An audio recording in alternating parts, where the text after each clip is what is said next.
5-го родился я в семье не бедной, но и не богатой, но только папы нету. Куда ушел он, я даже не знаю, и сильно не пытаюсь. Вижу, что маме больно, когда я ее спрашиваю: мама, где мой папа?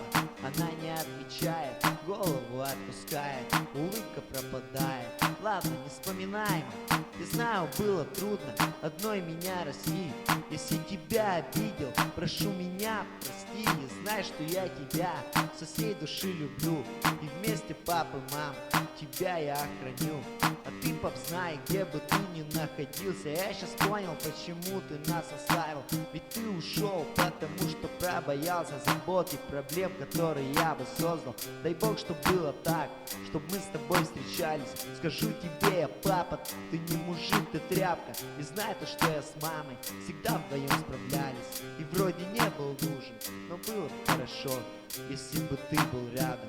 Но ты остался гадом и даже не звонил узнать, жива ли мама, живой ли там твой сын.